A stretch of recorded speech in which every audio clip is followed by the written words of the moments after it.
Setelah Anda mendapatkan matriks pembatas, tahap selanjutnya adalah kita mencoba mencari solusi basis layak. Dari buku yang sama yang tadi saya kutip tentang mathematical programming, in general given, ini adalah definisi solusi basis layak ya. Artinya membuat variabel terisolasi yaitu variabel basis bernilai sama dengan sisi kanan persamaan, dan membuat variabel lainnya yang yaitu variabel non basis bernilai 0. Misalnya kita sudah mempunyai bentuk standar seperti ini, kita bisa tentukan bahwa variabel basisnya itu adalah x2 dan x3, meskipun x4 juga boleh menjadi variabel basis kita karena dia terisolasi juga, x2 dan x3. Maka mohon maaf, untuk soal ini adalah x3 dan x4. Maka kita bisa nilai x3 nya ini sama dengan baris kanan, yaitu x3 sama dengan 2 dan x4 nya sama dengan 3. x1 tidak bisa menjadi variabel basis, maka dia adalah variabel non basis, dan x2 juga kita ajak juga menjadi variabel non basis, maka ini nilainya adalah sama dengan 0. Non basis x1 0 dan x2 sama dengan 0. Oke, seperti ini. Maka x3 sama dengan 2, x4 sama dengan 3. Ini adalah solusi basis layak. Nah, kita coba menghitung semua basis, nilai basis yang mungkin. Oke, misalnya kita sudah dapat bentuk kanoniknya seperti ini ya. Ini bentuk rumus standarnya. Oke, bila ini matriks A tadi ya, atau kita bisa simbolkan dengan B gitu ya. B dikali dengan XB sama dengan B pembatas. Artinya seperti apa? Nah, ini tadi. Oke. Maksudnya adalah B itu adalah sebuah basisnya gitu ya. Dari A kita cabut, kita bentuk, bisa kita tulis sebagai B yang merupakan basis dari sebuah matriks pembatas tadi. Misal kita ambil yang menjadi basis adalah A1 dan A2, berarti X1 dan ini kan X2, X3, X4 yang kita ambil adalah A1 dan A2. Berarti dua baris awal ini ya. 1 ini. Oke, maka itu sama dengan nilainya 1 0 1 1. Oke. Nah, kita tahu kalau ini dikali dengan X1, X2, maka nilainya sama dengan matriks pembatas, yaitu B 2 3, sebagaimana di soal yang tadi kita kaji. Pertanyaannya berapakah X1 dan X2? Seperti itu kan ya.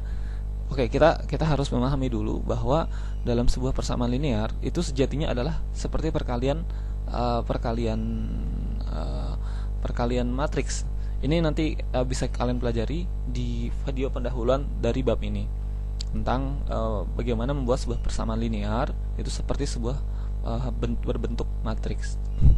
Oke, intinya adalah kita cabut ya dari sini. Misalnya kita sebut yang basis adalah yang kita pilih adalah A1 dan A2. Ini berarti kita kalikan dengan X1 dan X2, nilainya adalah 2 3. Maka kita pertanyaan X1 X2 berapa? Kalau kita tanya ini, kita jadi ingat sebuah operasi matriks. Ini kita tinggal lakukan inverse ya. Seperti logikanya sama seperti ini. Bisa 3 dikali 2 sama dengan 6. Maka 2 sama dengan 6 dibagi 3. Seperti itu ya. Dia pindah ruas. Ini juga kita bisa lakukan pindah ruas ke kanan untuk bisa mengetahui X1 dan X2. Namun dalam matriks pindah ruas ke kanan itu adalah berubahnya jadi bentuk inverse. Maka X1 dan X2 sama dengan, ini pindah ruas ya, inverse dari 1011 dikalikan dengan 23. Kita cari inverse-nya. Bagaimana cara cari inverse? 1 per determinan dikali adjoint-nya. Determinannya berapa? 1 kali 1 dikurang 0 kali 1. Jadi 1 per 1 kurang, determinannya adalah 1 kurang 0. Jadi 1 per 1 kurang 0. Adjoint-nya bagaimana caranya? Oke, adjoint ini adalah ini ditukar, 1 dengan 1 ditukar, yang diagonal ini ditukar, sedangkan diagonal ini nilainya menjadi negatif. Jadi ini min 1. Oke, kita kalikan, hasilnya adalah seperti ini. Ini adalah inverse-nya, B inverse-nya gitu ya. B inverse-nya kita kalikan lalu dengan B. Oke, X basisnya adalah X1 X2 sama dengan B inverse. Ini kita kalikan dengan 23. Ini kali ini sama ya, sudah berubah bentuk. Sudah kita tahu inverse-nya. Maka nilai basisnya adalah 2 dan 1. Maka X non basisnya ada yang lain ya. Kalau X1 X2 basis, maka X3 dan X4 menjadi non basis, maka nilainya adalah 0 seperti itu. Oke. Maka kita bisa simpulkan bahwa basisnya adalah X1 dan X2, nilainya X1 2, X2 1, dan non basisnya adalah X3 dan X4 yang nilainya adalah 0.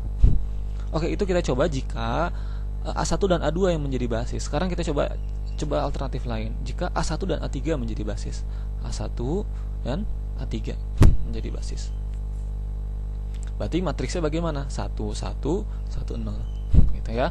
Lalu kita kalikan dengan, kalau dikalikan dengan X1 X2 X1 X3 gitu, karena ini yang dicari adalah yang jadi basis adalah X1 dan X3, nilainya harus sama dengan 2 3, sama dengan B gitu ya, sama dengan B.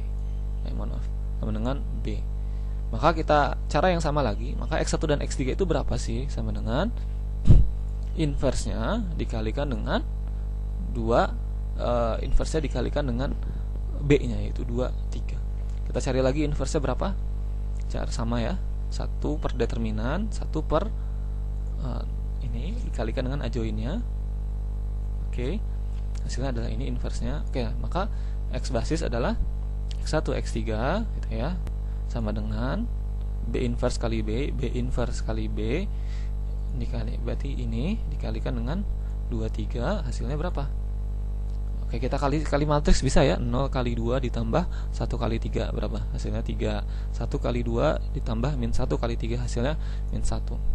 Maka X non basisnya yaitu teman-temannya yang lain. Kalau 1 3 jadi basis, maka yang non basis adalah 2 dan 4. Yang maka non basis otomatis nilainya adalah 0. Maka kita bisa tahu X1 nilainya 3, X3 nilainya min 1, dia adalah basis, dan non basisnya X2 sama dengan 0, X4 sama dengan 0. Oke, ini sebagai latihan penentuan X basis dari persoalan yang sudah Anda kaji tadi. Tentukan X basisnya. Oke ya. Oke, tentukan X1 dan X2 sebagai basis. Buat matriks B, inverskan B, kalikan dengan B, dapat nilai X1 dan X2 nya berapa. Oke, silakan dicoba dikerjakan.